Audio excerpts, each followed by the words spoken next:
Ethan stood frozen outside the hospital room, his eyes locked on the figure lying still beneath the thin white sheet, the steady hum of machines a stark contrast to the turmoil raging inside him. Through the narrow window, he could see the man's bruised face, eyes closed, bandages circling his head. Ethan's heart sank deeper with every second he stared, an overwhelming tide of shock and guilt washing over him. He had done this. He had orchestrated this brutal attack. But the man on the bed wasn't who he thought it was. This wasn't David, the man he'd intended to punish. This was David's twin brother. He pressed a shaking hand to the cold window, his breath catching. How had it come to this? A quiet man, a complete innocent, was lying in that hospital bed because of him. What had driven him to take such drastic, dangerous action? A dozen memories surged in his mind, pulling him backward, back to the beginning, to when he first felt the sting of doubt. Ethan's mind swam as he thought back to the moment his suspicions began to take root. He and Emma had been married for 6 years, sharing a quiet life in their little house at the edge of town. Their marriage had always been solid, anchored in routine and shared history. Ethan thought they were happy, maybe not thrillingly so, but content. He'd never thought they needed anything more.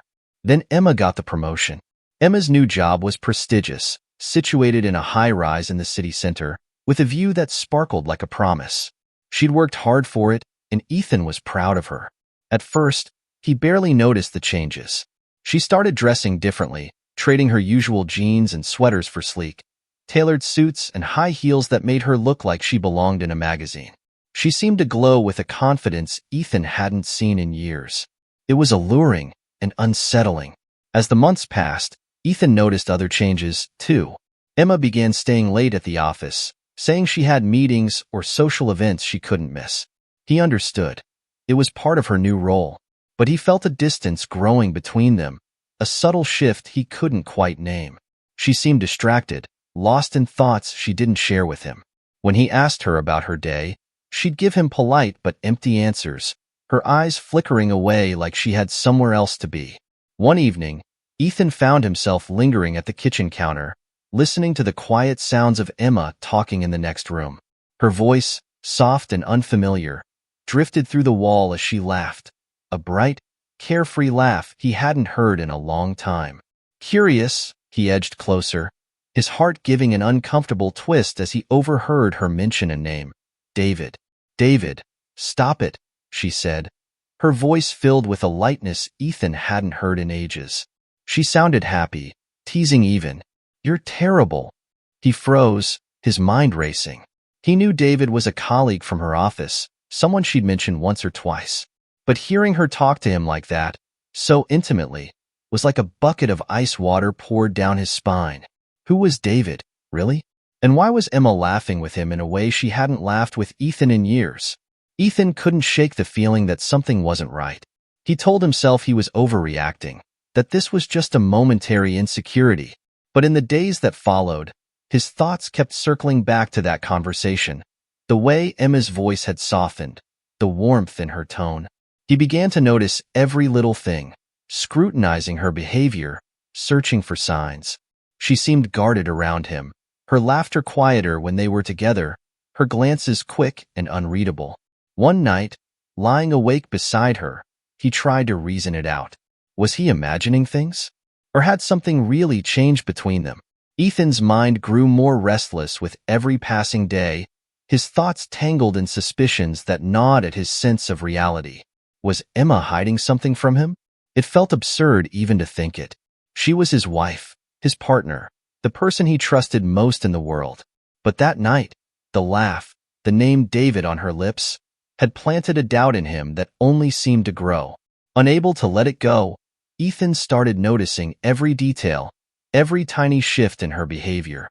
Emma seemed increasingly invested in her work, glued to her phone, absorbed in her texts even when they were supposed to be having dinner together. More and more, she'd slip out of the room, phone in hand. Her face lit up with a smile that he rarely saw directed at him these days. And it wasn't just the late nights and mysterious messages. He noticed other things too. The way she'd check her reflection in the mirror, applying a fresh coat of lipstick before heading out for her office events or reapplying perfume, as though she were going on a date. It felt like he was losing her, bit by bit, to a world he didn't belong in. One evening, Ethan waited until Emma was in the shower. He knew it was wrong, invasive even, but he had to know. He found her phone on the nightstand, picked it up, and hesitated, his thumb hovering over the screen. But curiosity got the best of him, and he unlocked it, his stomach clenching with guilt as he scrolled through her recent messages. There he was, David. The conversation threads were filled with casual exchanges, peppered with inside jokes and playful banter. As he scrolled up, his heart sank further. David was charming, confident, and incredibly friendly, too friendly. Emma had shared little snippets of her day with him, things she'd never bothered to tell Ethan. Even harmless topics, like a funny mishap at the office, a stressful meeting, or a mutual complaint about their demanding boss, were shared with David in a way that felt intimate, special. Ethan's hands clenched the phone tighter as he read. Then he saw a message that seemed to knock the air from his lungs. Last night was amazing. Can't wait to do it again. Same place tomorrow? He felt a cold flush as he read it, over and over, the words blurring as rage pooled within him. What had happened last night? He replayed the evening in his mind, remembering her coming home late, offering only a quick peck on his cheek before heading to bed. He had assumed she'd been at another work event, but now, his mind filled with ugly possibilities. Were they meeting up somewhere? Was there more going on than just texts and flirtation? Ethan's hands trembled as he put the phone down. He didn't want to jump to conclusions, but he couldn't ignore what he'd seen. He needed proof, something concrete to confront her with. At that moment, his jealousy hardened into a desperate resolve. Over the next few days, Ethan's world shrank down to tracking Emma's movements. He'd wait until she was asleep, then quietly search through her texts, emails, anything that might give him more insight into her relationship with David. Every detail felt like a betrayal. Emma's laughter was freer with David. Her words seemed livelier, filled with an ease she didn't share with him anymore. He saw dinner receipts in her emails from fancy restaurants they'd never gone to as a couple. He even found a photo of a recent office outing. There was Emma, smiling brightly, and standing just a little too close to David. Fueled by anger and heartbreak, Ethan's desperation drove him to follow her one Friday night when she said she was going to a work dinner. He tailed her carefully, his heart hammering as he watched her drive into the city. She parked near a swanky, dimly lit bar he'd never heard of before, and he saw her walk inside alone. A few minutes later, a man entered the bar. Even from a distance, Ethan recognized David from the pictures he'd seen online. It was like watching a slow-motion car crash. He watched as Emma greeted David with a familiar, intimate smile, one he'd thought belonged only to him.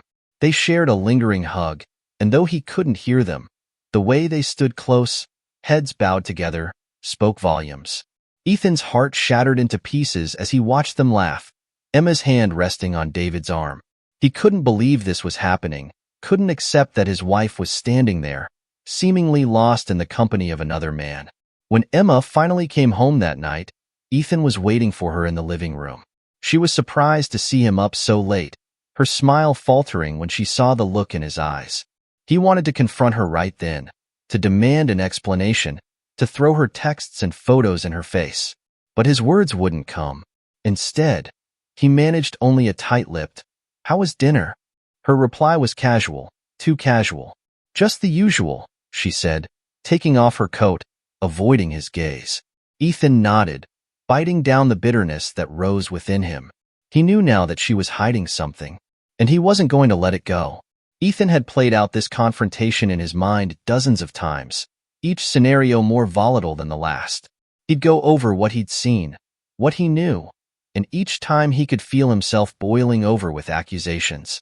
But now, sitting across from Emma at their kitchen table in the pale morning light, he felt a hollowness in his chest, a weight heavier than anger. Emma looked tired, slightly disheveled from the late night she'd just spent at work. She didn't seem to notice his mood. She breezed around the kitchen, moving with her usual efficiency, fixing herself a coffee. For a moment, Ethan thought of abandoning the confrontation altogether, letting it all fade into a bad memory. But he couldn't. The image of her leaning close to David, laughing with him as if nothing else existed, still burned brightly in his mind. This wasn't something he could just ignore.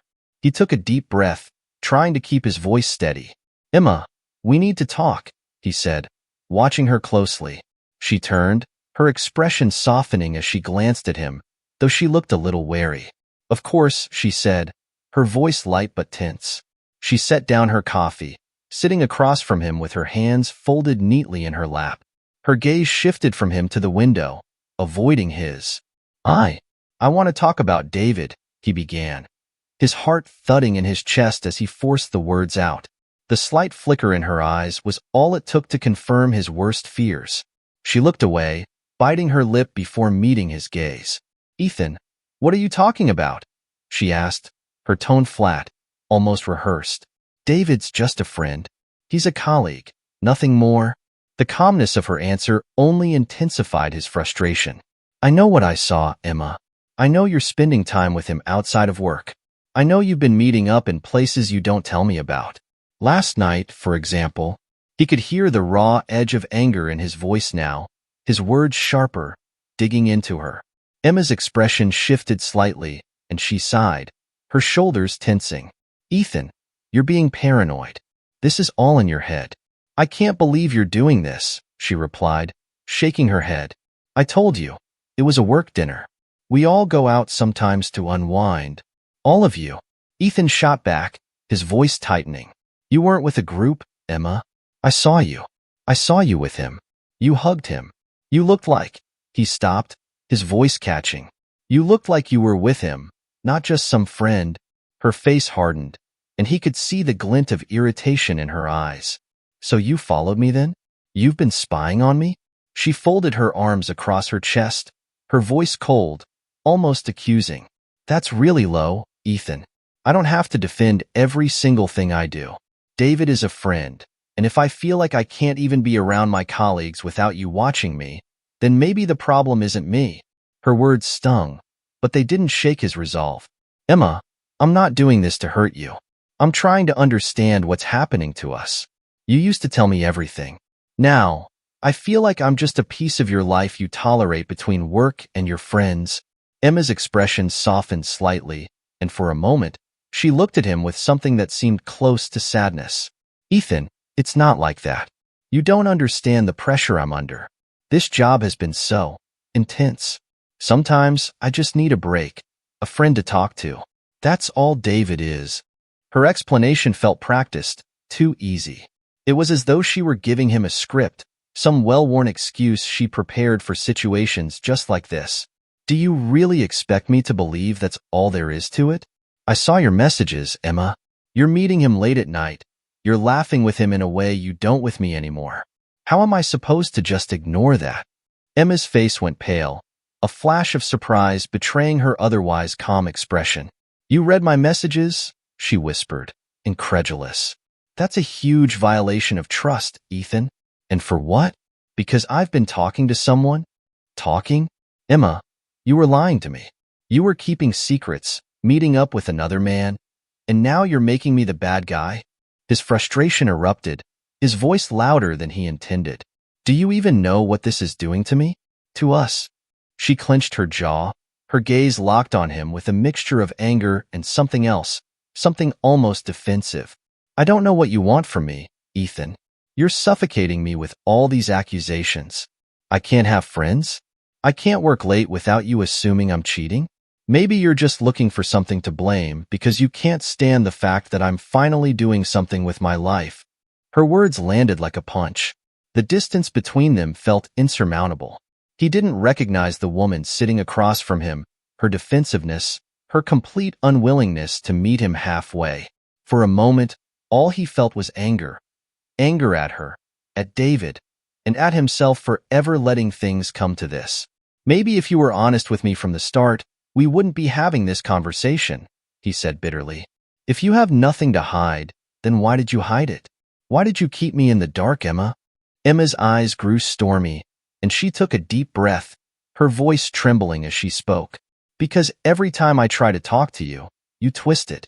You want me to feel guilty for having a life outside of this house, outside of you. I love you, Ethan, But I can't be the person you want if you don't trust me. The words hung heavy between them, thickening the silence. Ethan realized, painfully, that he'd cornered her, forced her to expose her own resentment. And in doing so, he'd uncovered something even deeper, a chasm of mistrust that neither of them knew how to cross. After that tense, unresolved confrontation with Emma, Ethan couldn't shake the feeling that she was slipping further away from him every day. The doubts and suspicions he'd been harboring had only deepened since she brushed off his questions about David. His jealousy gnawed at him constantly, and he felt powerless, watching her spend more and more time with someone he barely knew, someone who seemed to be taking his place in her life. Over the next few days, Ethan's desperation grew until it consumed him. He knew he needed to do something to end this, to get David out of her life for good.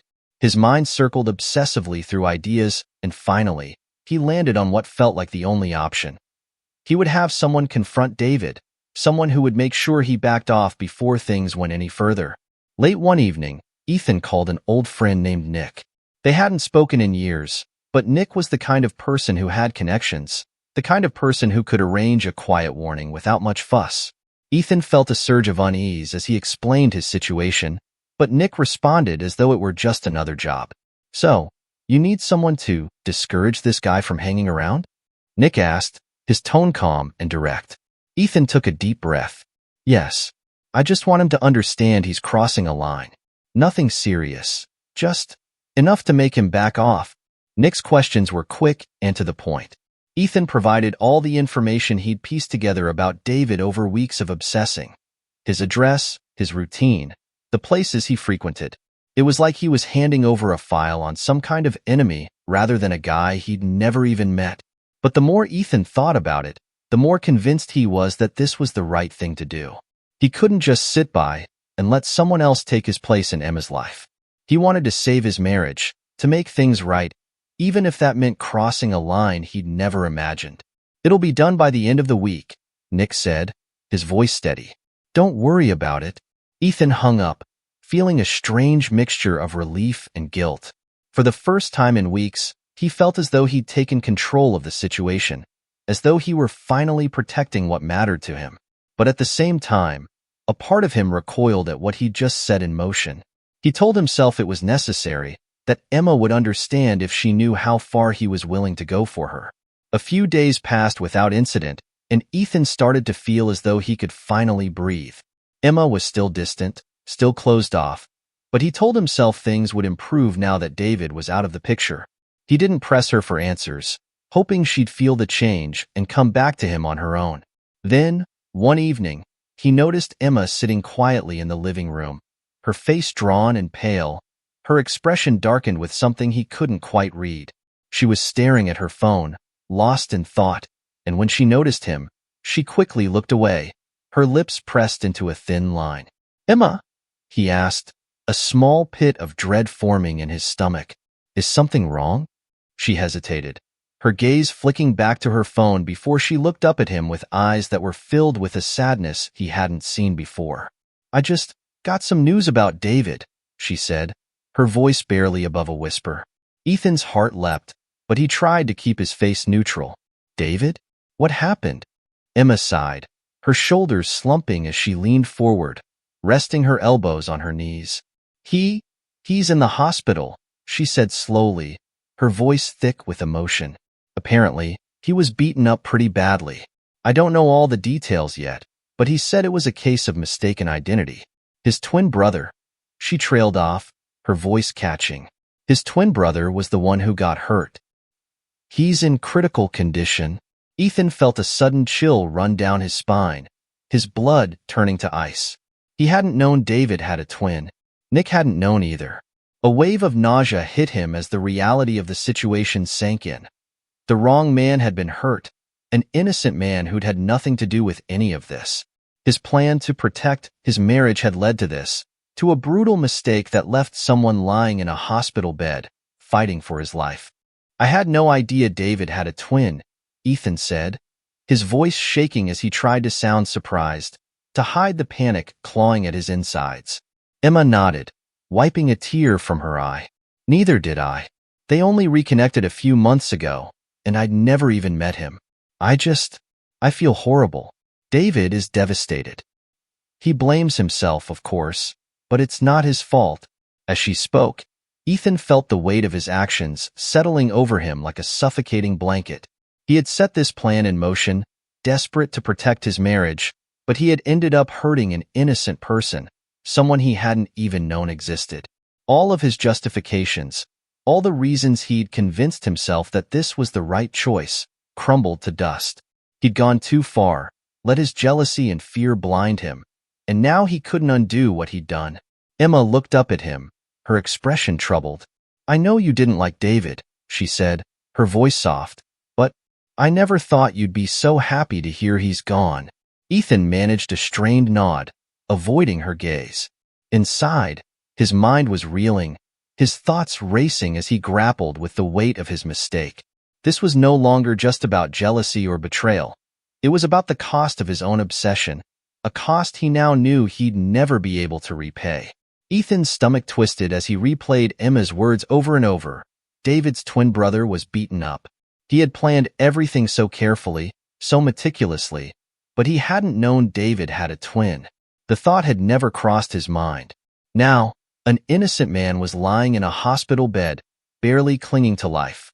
All because of Ethan's reckless plan. Days passed in a haze. Ethan tried to keep his composure around Emma, though each mention of David or his brother made his guilt flare up all over again. He noticed Emma's own mood was weighed down by sorrow. She seemed quieter, withdrawn. One night, she came into the kitchen after speaking with David on the phone, and Ethan saw her eyes were red from crying. "Is everything okay?" he asked, already dreading the answer. She nodded slightly but didn't look at him. "I just spoke to David. He's really shaken up. He keeps saying it's his fault, that if his brother hadn't been in town visiting, this wouldn't have happened. He keeps going over every little decision that led to this." She took a deep, shaky breath. It's so hard to listen to him, knowing how much pain he's in. He's blaming himself for something he couldn't have known would happen. Ethan clenched his jaw, guilt gnawing at him as he tried to act concerned. "So, how is his brother?" Emma hesitated, looking down at the table. "Not good," she whispered. "The doctors don't know if he'll make it. They say he has severe head injuries. They think he might lose his memory, or worse." The words hit Ethan like a punch. Every detail Emma shared was a brutal reminder of the consequences of his jealousy, his desperation. He'd been so focused on getting rid of David that he hadn't stopped to think of the risks, of what would happen if things went wrong. Emma sighed, her voice trembling. David said his brother just wanted a chance to reconnect. They were finally rebuilding their relationship after years of not talking, and now this. It's tearing him apart. Ethan felt a wave of nausea. He couldn't stand hearing the details of the pain he'd caused, but he knew he couldn't turn away now. He forced himself to keep listening, his heart pounding as Emma continued. "And the worst part," she said, her voice barely a whisper, "is that David thinks this was intentional. He thinks it was a targeted attack." Ethan's stomach dropped. Why would he think that? "Because of the way it happened," she replied, her expression grim. "David told me that his brother was approached by two men who asked if he was David. When he confirmed, they attacked him without saying another word." Emma shook her head, looking deeply troubled. "David is convinced someone wanted to hurt him." Ethan felt a chill run down his spine. Of course, David would think that. To him, this looked like a calculated assault. And it was, except he'd had nothing to do with it. It was Ethan who had orchestrated this. Ethan who had sent those men to carry out his plan. Now, it was all unraveling before his eyes. Emma looked up at him, her eyes filled with sadness and worry. "I just don't understand who would do something like this. David is a kind person. He doesn't have enemies. But this attack was so brutal, so deliberate." Ethan forced himself to keep his expression neutral, though inside, panic clawed at him. He felt like he was trapped in a nightmare of his own making, unable to wake up or undo the damage. He'd crossed a line, and there was no way to turn back. As the days went on, the weight of Ethan's guilt grew unbearable. He couldn't eat, couldn't sleep, and every conversation with Emma felt like a knife twisting deeper. She was heartbroken for David, for his brother, and as much as Ethan wanted to comfort her, he knew he was the reason for her pain. It was becoming harder to hide his own torment, his mind replaying every detail of the plan he'd set in motion, every decision he'd made that had led to this disaster. One evening, Emma came home looking especially weary, her face drawn and pale. She sat down at the kitchen table, staring at her hands. "David was at the hospital all day," she said, her voice low. "He's barely sleeping, barely eating. He's completely shattered. I can't believe this is happening to him." Ethan's heart ached as he watched her, seeing how deeply she cared for David. It twisted something inside him, making him feel a terrible mix of jealousy and remorse. He hated David, but he hated himself more for what he'd done. "Emma, do you think they'll catch who did it?" he asked, trying to sound casual, though his voice betrayed his unease. She shrugged, looking distant. "David filed a report, but he doesn't have any leads. He has no idea who would want to hurt him or his brother. But the police said they're looking into it." She looked up at him, her eyes searching his face. "It's strange, isn't it, that someone would do something so violent, without any reason?" Ethan forced himself to look away, the guilt burning him from the inside out. He could feel his world closing in around him, his decisions tightening like a vice. He had never intended for things to go this far. All he'd wanted was to protect his marriage, to stop David from getting closer to Emma. But in his desperation, he'd crossed a line he could never uncross. Now, David's innocent brother was paying the price, and Ethan was left to carry the weight of a mistake he couldn't admit or undo. As he sat across from Emma, watching her pain, he realized the damage he'd done wasn't just to David or his brother. It was to her, to himself, to everything he'd ever valued. And as much as he wanted to tell her, to come clean, he knew he could never undo the choices he'd made. The truth would only make things worse, exposing the darkest parts of himself, parts he wasn't sure he'd ever wanted her to see. So he kept silent, hoping against hope that somehow he could find a way to live with what he'd done. But deep down, he knew he was already drowning, sinking under the weight of his own betrayal. From the day Emma told him about David's brother, Ethan felt like he was living on borrowed time. Every word Emma shared about David's grief and his brother's condition gnawed at him, each detail a bitter reminder of the line he'd crossed. And as the days passed, a new worry took root. What if David began to suspect him? After all, the attack had clearly been personal, deliberate, as if someone had meant to send a message. Ethan did his best to avoid thinking about it, burying himself in work and mundane tasks, anything to keep his mind off his guilt. But it became harder to ignore Emma's sadness, her restless nights and tearful calls with David. Each time he saw her red-rimmed eyes, his guilt twisted deeper, suffocating him. David's brother remained in critical condition, and though he had moments of stability, the doctors couldn't promise he would recover fully. Then, one night, Emma came home looking more upset than usual. She barely touched her dinner and kept glancing at her phone, her hands visibly trembling. "What's going on?" Ethan finally asked, feigning casual concern while his heart thudded in his chest. "David called earlier," she said, her voice barely a whisper. "He's suspicious about what happened to his brother. He thinks it wasn't a random attack." Ethan felt a rush of cold fear. He forced himself to keep calm, nodding as if he were simply listening, though his mind was racing. Why would he think that? Emma took a shaky breath, twisting her napkin in her hands.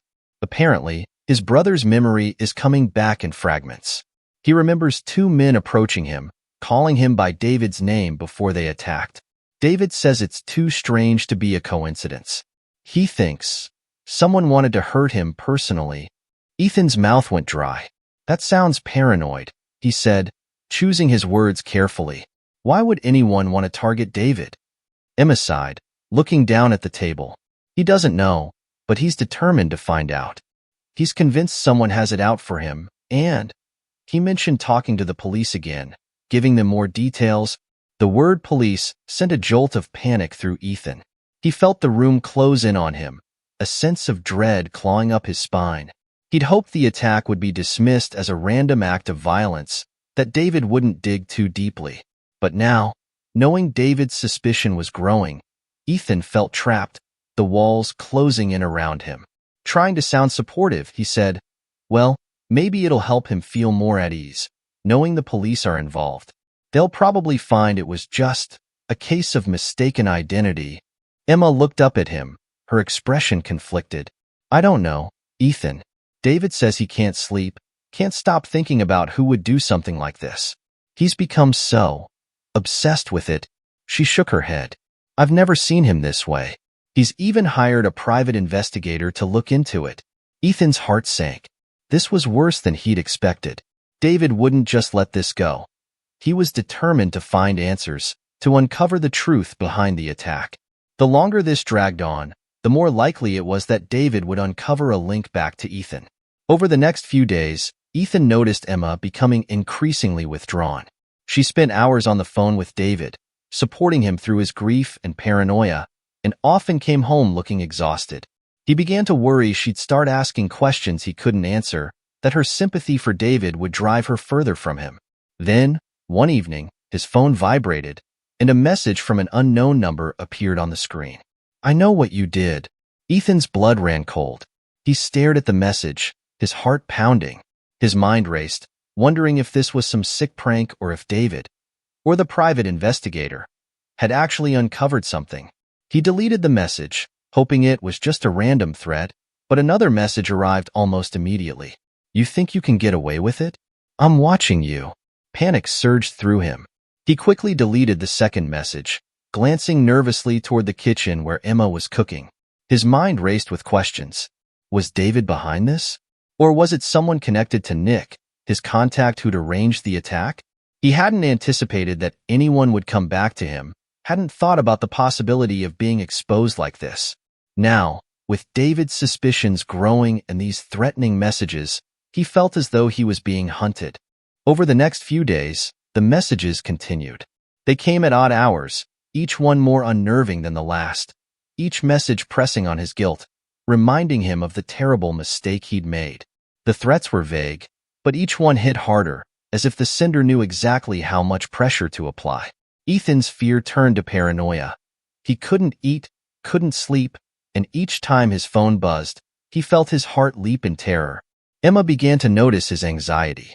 She asked him if everything was okay, if he was stressed at work, but he waved her off, saying he just had a lot on his mind.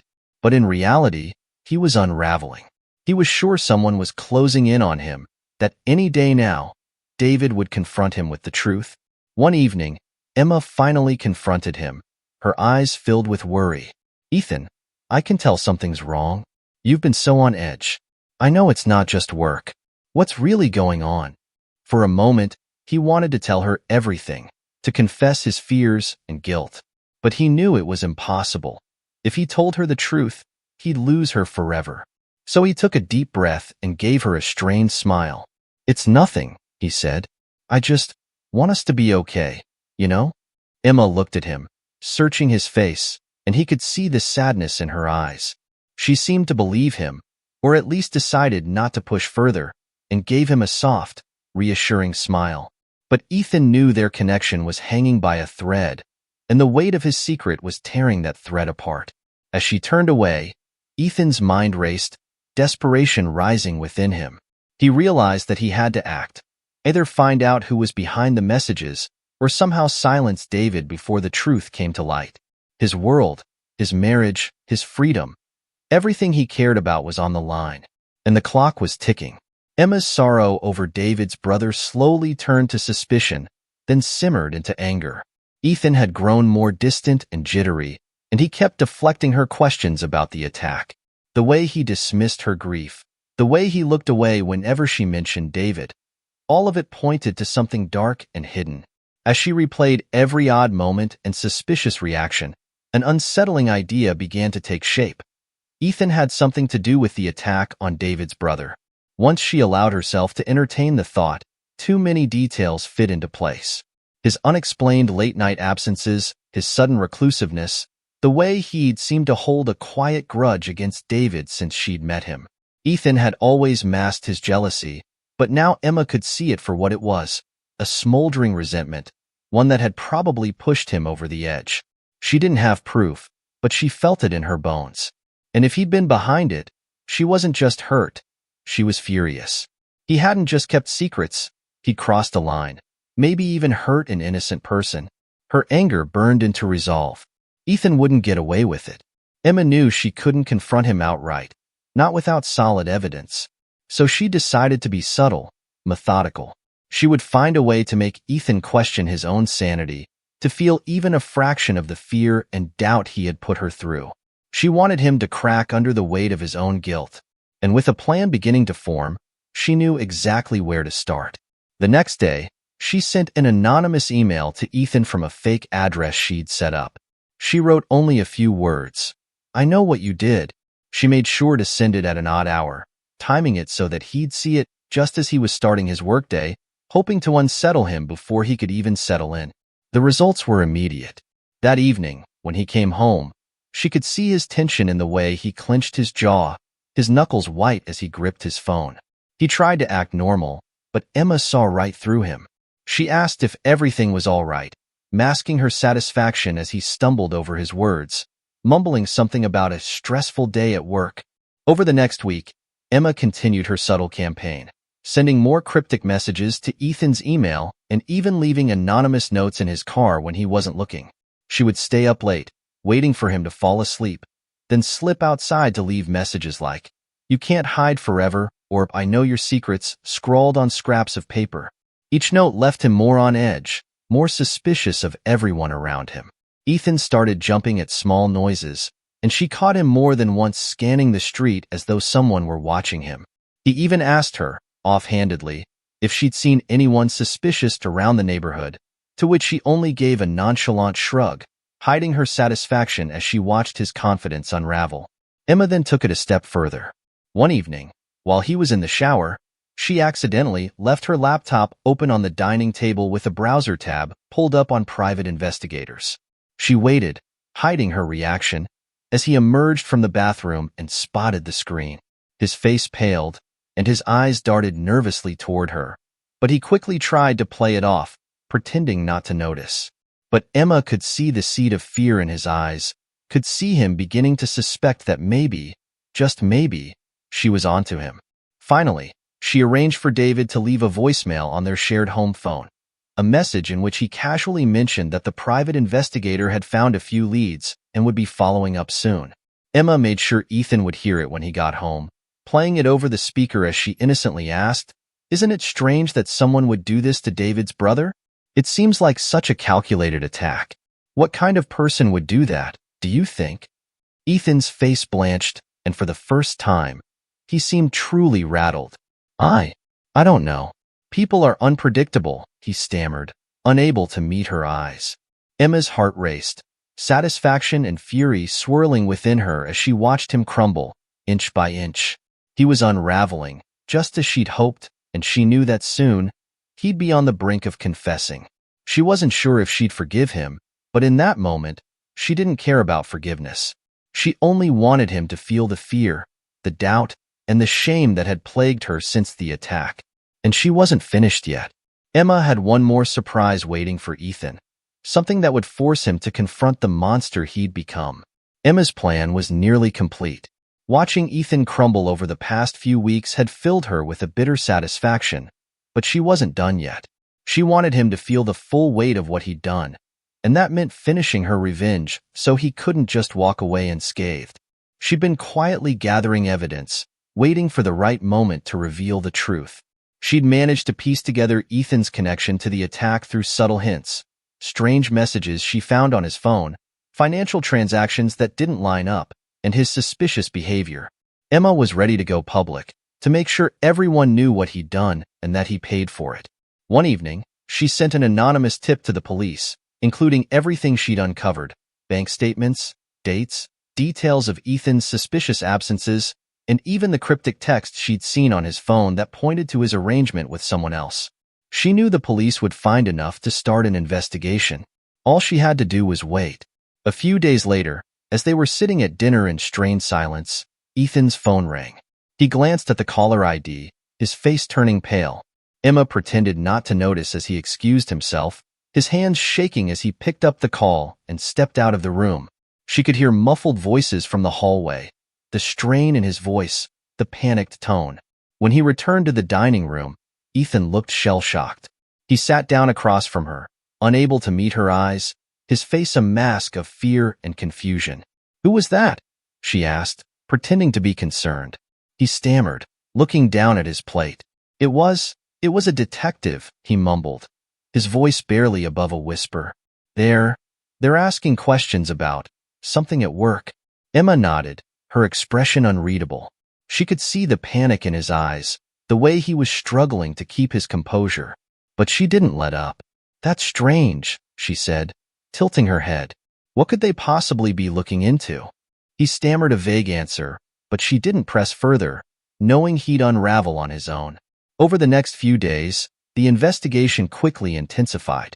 Detectives began calling him at odd hours, and Emma noticed how paranoid he'd become, constantly checking his phone, looking over his shoulder, and jumping at the slightest noise. Finally, one evening, the police showed up at their door. Emma watched in silent satisfaction as they led Ethan out in handcuffs, his face a mixture of terror and disbelief. He glanced back at her one last time, searching her face for some sign of support, some hint that she'd stand by him. But her expression was cold, resolute. As the police car pulled away, she felt a sense of closure, knowing that Ethan would face justice for the life he destroyed. He would be known as the man who let jealousy consume him to the point of harming an innocent person. And Emma, free from his lies and betrayal, closed the door, ready to start her life anew, unburdened by the man who'd betrayed her trust.